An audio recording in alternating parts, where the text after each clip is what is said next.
Assalamualaikum warahmatullahi wabarakatuh. Semangat pagi Ananda semua. Hari ini kita masih belajar di tema 3, subtema 2, pembelajaran 4. Baiklah, lihat gambar ini. Masih ingat kan gambar aktivitas pasar di atas? Ceritakan hasil pengamatanmu kepada teman sebangkumu. Tapi kita gak bisa ceritain ini ya, karena kita gak di sekolah. Baik, kita walaupun kita belajar pembelajaran jarak jauh, kita akan coba diskusi, kita akan coba tanya jawab ya, walaupun hanya ada dalam grup Telegram atau hanya dengan menjawab dan mengerjakan tugas ya. Menarik untuk dicermati bahwa dalam kehidupan kita sehari-hari, kita dikelilingi oleh orang-orang yang memiliki begitu banyak perbedaan, akan tetapi semua saling bekerja sama. Tuliskan alasan-alasan mengapa orang-orang yang memiliki perbedaan seperti perbedaan agama, suku bangsa, usia, dan pekerjaan dapat saling membantu dan bekerja sama. Kamu dapat menuliskan alasanmu dan juga menanyakan kepada teman-teman yang lain. Tuliskan dalam kotak di bawah ini ya. Baiklah, ini tugas Ananda yang pertama ya, di halaman 65. Di sini ada 4 kolom, berarti ada 4 alasan. Di sini sudah terisi 1. Nah, 3 lagi isinya misalkan seperti ini. Ini yang pertama ya. Menurut pendapatku, semua orang dapat saling bekerja sama sekalipun berbeda agama, suku, adat, istiadat, dan pekerjaan untuk memenuhi kebutuhan hidup bersama. Baik, yang kedua, menurut pendapatku, semua orang dapat saling bekerja sama sekalipun berbeda agama, suku, adat istiadat, dan pekerjaan untuk menjaga rasa persatuan dan kesatuan bangsa Indonesia. Selanjutnya, kolom yang ketiga, menurut pendapatku, semua orang dapat saling bekerja sama sekalipun berbeda agama, suku, adat istiadat, pekerjaan, usia, asal daerah, warna kulit, agar kita bisa menciptakan kehidupan yang sejahtera, aman, tentram, dan damai bagi kita semua.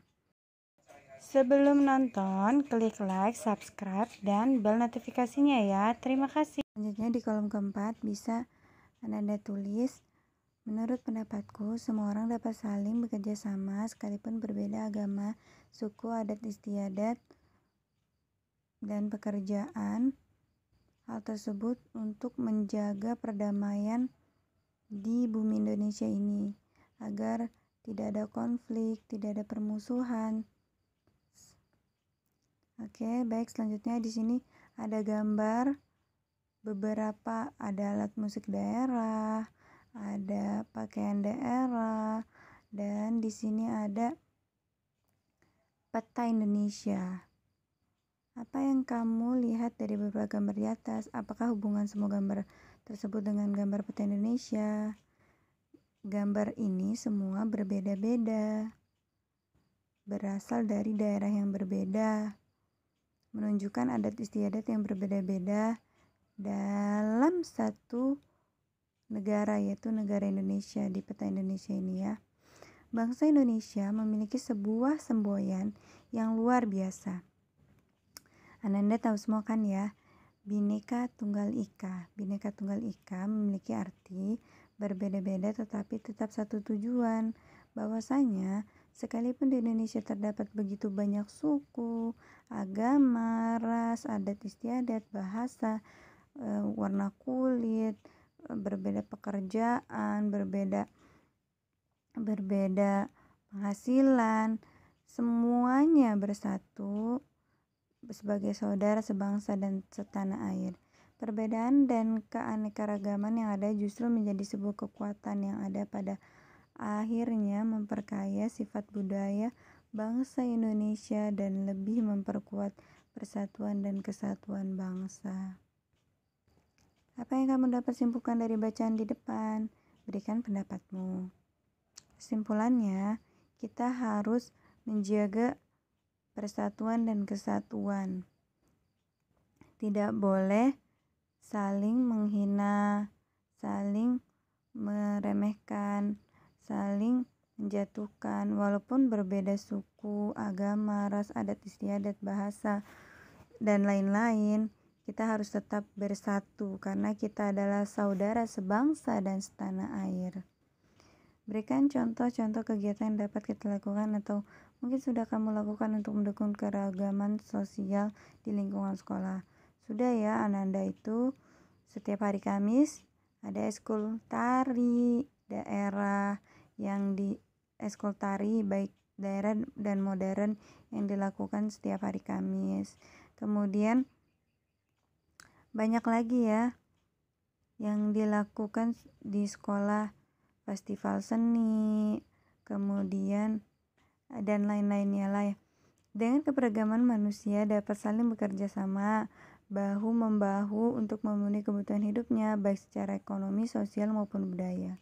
Beragam profesi pun berkembang dan mendukung pemenuhan kebutuhan hidup. Bangsa Indonesia yang dipergunakan juga merupakan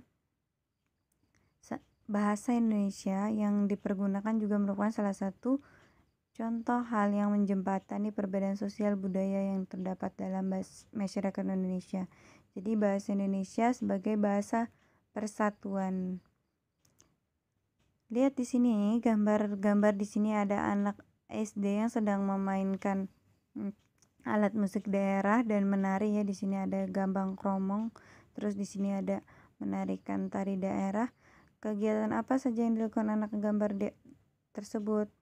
Memainkan alat musik daerah dan menari tari daerah ya. Apakah kamu pernah melihat kegiatan seperti itu di lingkungan kamu? Kamu pernah ya, bahkan kamu pernah mengikutinya ya. Oke, kalau yang pernah ikut festival lingkungan hidup juga pernah dilihat ya, di situ ada ya banyak sekali kegiatan, ada yang menggambar, ada yang memainkan alat musik daerah, dan lain-lain.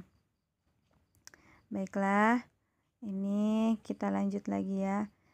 Simaklah percakapan antara Benny dan Siti di bawah ini. Dayu, kalau kamu, apa contoh yang dapat kamu berikan tentang pembangunan sosial budaya, Benny? Menurutku, acara kuliner Nusantara yang sering diadakan di lingkungan sekitar kita merupakan contoh pembangunan sosial budaya.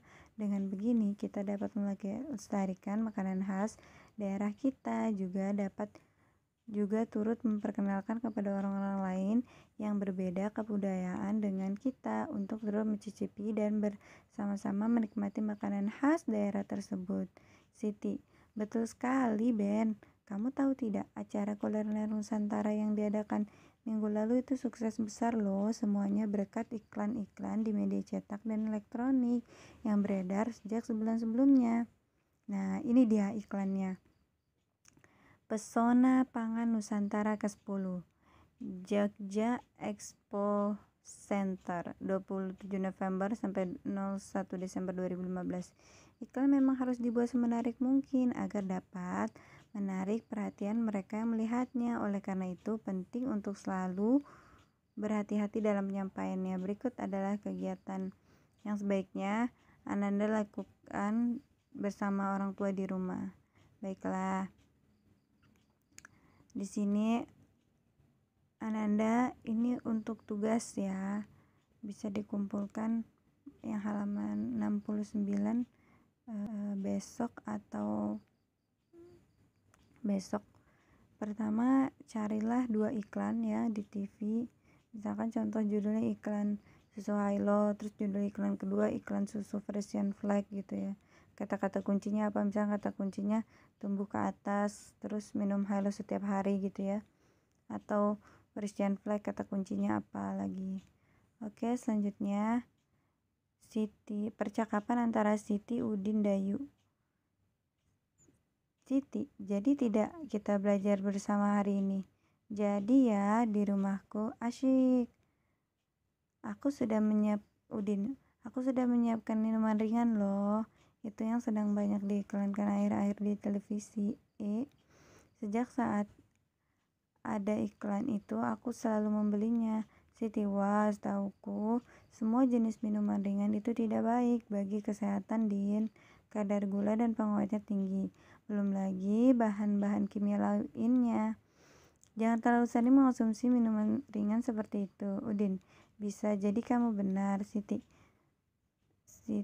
Pamanku pun pernah mengatakan hal yang sama, namun di iklan disebutkan bahwa minuman ini mengandung banyak vitamin dan mineral. Artinya minuman ini juga memiliki manfaat, bukan?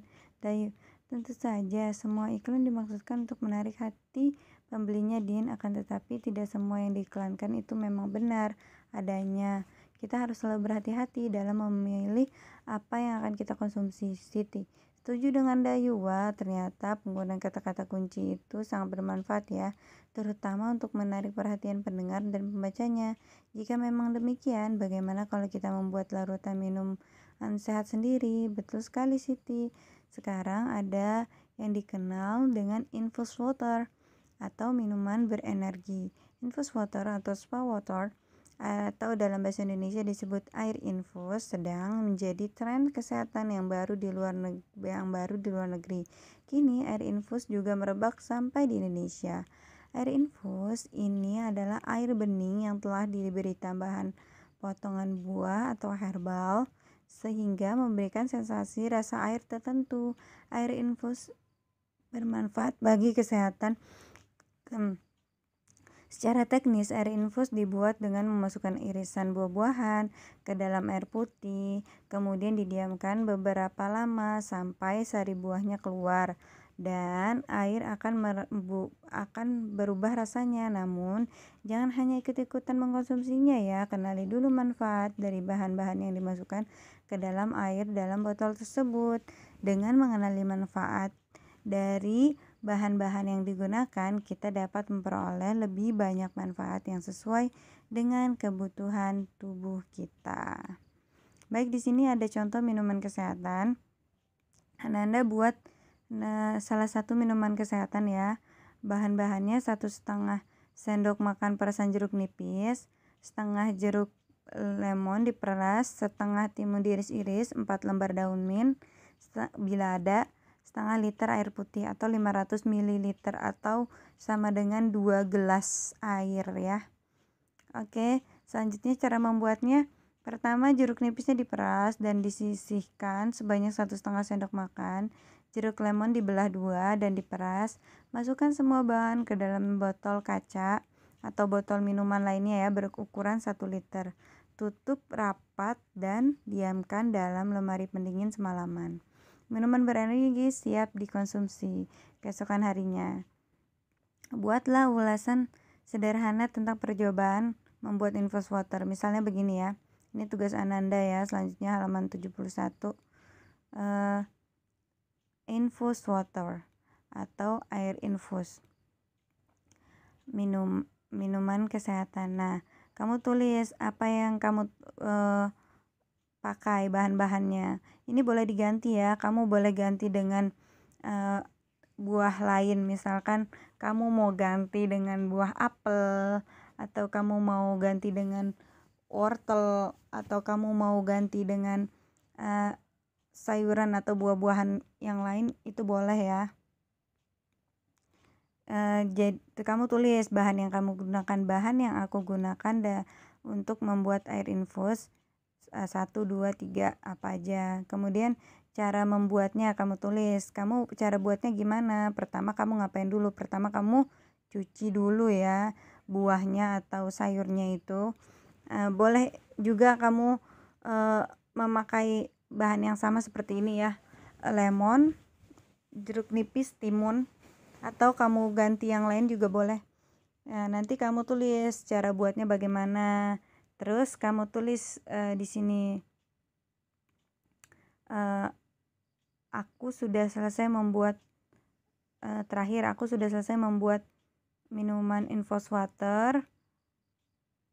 Aku mencobanya dan rasanya asam, tapi ini walaupun asam baik untuk kesehatan karena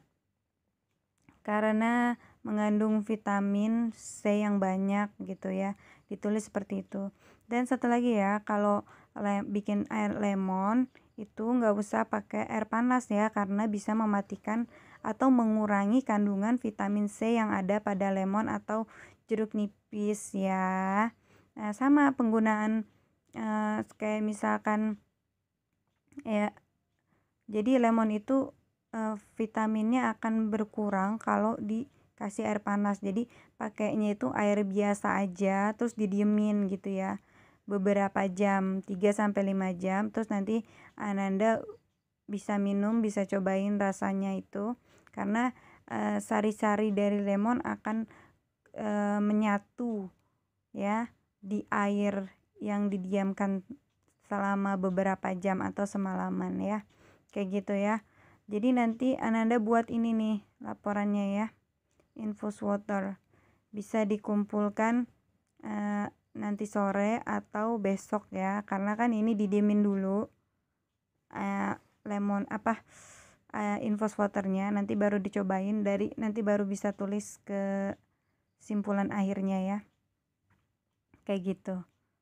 Kemudian itu saja yang Bu Guru sampaikan hari ini. Jadi Ananda tugasnya itu ada Anda hari ini ada 3 ya, halaman 71, lanjut lagi halaman 69, lanjut lagi halaman 65 ya. Ada 3 ya, halaman 71 yang ini membuat infus water dan laporan dan ulasannya. Kemudian halaman 69 ya, mengamati iklan di televisi dan tulis kata-kata kuncinya. Kemudian halaman yang awal tadi ya, halaman 65. Baiklah Ananda, ya, dari Bu Guru itu, dan tambahan lainnya adalah jangan lupa ya, kalau mau beli apapun cek dulu kemasannya, cek kadaluarsanya dan kandungannya apa. Kayak kalau misalkan yang mengandung pemanis buatan seperti aspartam itu jangan terlalu banyak ya, dan jangan sering-sering karena itu bisa menyebabkan kita sakit. Kemudian kita harus selalu mengkonsumsi makanan sehat ya. Oke, itu saja. Jangan lupa dikerjakan tugasnya. Semangat belajar dari rumah. Wassalamualaikum warahmatullahi wabarakatuh. Terima kasih sudah menonton.